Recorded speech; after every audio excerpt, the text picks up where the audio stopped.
All right, so with all this back and forth that's been going on between Khamzat and RDR, it's absolute pure drama at its best. He actually congratulated Chimaev on his win, but then he added that he would show him what real grappling dominance would look like. And honestly, that's a very, very bold statement from this young 34-year-old, considering how amazing and how meticulous Khamzat's ground game is. Now, Chimaev, of course, didn't stay quiet, right? He fought right back. He told Ridder that he'd make him look like a white belt. Now, that's classic Khamzat, right? And he's never been shy about his confidence. That's one thing for certain, and that's one thing that everyone can attest to. Now, for those who don't know, De Ridder has been on fire lately, right? 4 wins in a row. I just mentioned he took on, UFC middleweight champion Robert Whittaker at UFC in Abu Dhabi. And that, he won by split decision. But 9 out of 16 media outlets actually scored in favor of De Ridder. All right, so he's taken out names like Bo Nickel, Kevin Holland. So these aren't just amateur journeymen that are coming through the octagon. These are bona fide, real fighters. And De Ridder's just knocking them down like bowling pins, one by one, right? And so, anyways, he's got receipts, and he's got quite a few. But when it comes to Khamzat, right, we're talking about a fighter who just dominated DDP from start to finish, literally 5 out of 5 championship rounds. And it was like nothing. It was honestly like nothing. And this is why the fans are so freaking hyped about this potential matchup, because it's stylistically pure chaos at its best, right? And what makes this even more interesting is that De Ridder actually said not too long ago that Chimaev would actually be the easier guy to prepare for when compared to the DDP, right? And that's not an easier fight, guys, but easy to study. Basically, he says Chimaev has a more straightforward style, good boxing, good wrestling, but nothing that feels too unpredictable. Now, DDP, on the other hand, he fights weird. He fights awkward. He's got that unorthodox type of movements, very hard to prepare for. So in De Ridder's eyes, Chimaev may actually be the cleaner matchup for him. But as we've seen, Khamzat thrives in these kind of situations. I mentioned this in my previous videos. If you got to bring your plan A, plan B, plan C, and you have to bring a plan D, because chances are Khamzat's going to wipe out your first 3 plans, and you better hope that your plan D is better than your plan A. So Khamzat is not exactly someone that you just prepare for and figure it out. You need to be ready, and then of course Khamzat. It's not only the drama. There's not just drama between him and De Ridder. There's also Sean Strickland, and during the UFC 319 post-fight press conference, reporters asked Chimaev about Strickland claiming he used to out-wrestle Chimaev back in the day when they trained together, and Khamzat started to laugh. And he basically said, "Bro, he never even took me down. I took him down. I smashed him."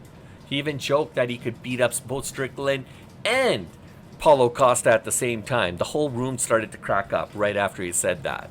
And Costa's another guy. Costa actually recently was talking about how he's actually going to beat Khamzat. It's great theater, guys. Very, very good theater. Actually, I'll play it for you guys. But look, this is the thing about Khamzat. He just didn't defend himself. He makes it very entertaining, and in Khamzat true fashion and true style. And instead of getting angry, defensive, throwing things, and yelling profanities, he just flipped into a joke, and he doubled down on his dominance. And that's pure, utter confidence, guys. That's why fans either love him or they hate him. And he's unapologetically confident. He knows, right, how to keep the spotlight on himself, and that's what's amazing. So now here's the thing. We just got breaking news. Dana White has announced that RDR Now, as much as we're talking about Khamzat potentially fighting RDR, maybe even Sean Strickland, we've got RDR. He'll be taking Anthony Hernandez. All right, so let's talk about Anthony Hernandez, right? I mean, this guy's a few years younger than RDR. He's got a very impressive mixed martial arts record. He's got a total of 18 fights, 15 wins, 3 by knockout, 9 by submission.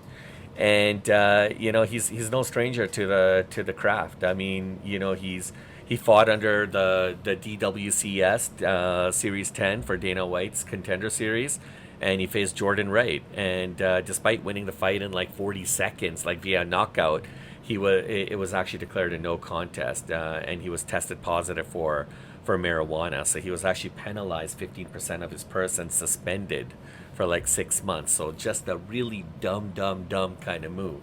But then he made his debut in 2019 UFC, but then he lost in the second round by an anaconda choke by Marcus Perez. And then he came back to fight Jun Young Park in 2019, and he actually won that fight by an anaconda choke.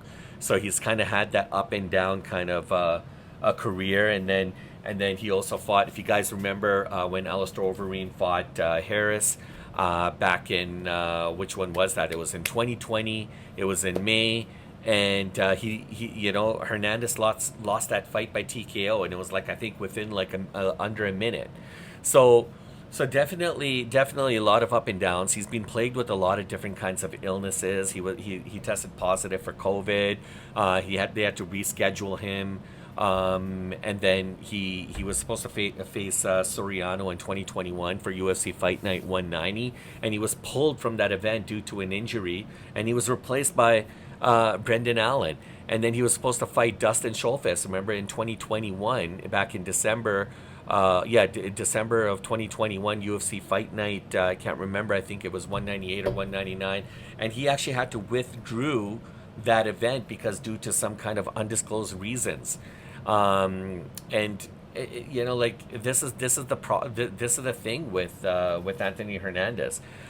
He was supposed to fight. He was supposed to face Albert Durev in April of 2022, and that was UFC 273. But because of some kind of a weird rib injury, he was and this is not him. This is Durev. Durev was pulled from the event, replaced by DDP. DDP was eventually moved to another matchup on the card, and Hernandez was instead booked against Josh Friend, who he subsequently won that fight via unanimous decision. So a lot of ups and downs, but a lot of positive. This guy's a serious contender. A week and some ago, he actually took on Roman Dolidze and UFC on ESPN, and he won the fight by rear naked choke submission in the 4th round. So that fight also earned him the Performance of the Night award. So fantastic. And now he's going to face the former 1 middleweight and light heavyweight champion of the world, Reinier de Ridder, on October 18, 2025 in Vancouver at UFC Fight Night 262. So that's going to be fantastic. It's going to be 5 rounds, middleweight main event. And unfortunately, it's not going to be Khamzat and de Ridder. And it's not going to be Hernandez versus Khamzat as well too. Now there is a possibility though. We'll have to honestly we'll have to see what happens here. We'll have to see who Khamzat's going to fight. A lot of people were really hoping for this, but Khamzat could probably end up fighting the winner of RDR and Fluffy, or Imava versus Boralho. And so Chao Boralho, I mean, this guy's a serious fighter as well too, right? And that would actually be an interesting fight. It would, very, very. He's a clean fighter too. He's got some amazing striking capabilities as well too. So good grappling. It'd be really interesting to see how these guys play up. So nonetheless, all these fights have massive implications, and it's going to be absolutely crazy just to kind of see what goes down. So I'm excited. What do you guys think? Now that we know it's not going to be RDR versus Khamzat, it's going to be RDR versus Fluffy, aka Anthony Hernandez. Hernandez taking a Fluffy, that's his nickname. He's going to take on the Dutch Knight. The winner out of that could potentially fade Khamzat. Is that the fight that you guys want to see? Or do you think that's just another smash event for Khamzat? Do you also buy Sean Strickland's story, or do you think Khamzat is right and that it's all talk? Sean Strickland that's a unique situation, right? I mean, he lost to DDP recently, and he's looking to kind of earn his stripes again and come back into the fray. Anyways, we could talk more about that another time. Drop your guys' thoughts and comments, please, below. I love hearing your guys' comments, and I mean, we talk a lot of UFC, we talk a lot of fighting, a lot of boxing. If you enjoyed this breakdown, please make sure to hit that like button, subscribe to Duality 7X, and turn those notifications on so you don't miss a beat, you don't miss the latest fight news. This is Shiraz signing off. Catch you guys on the next one.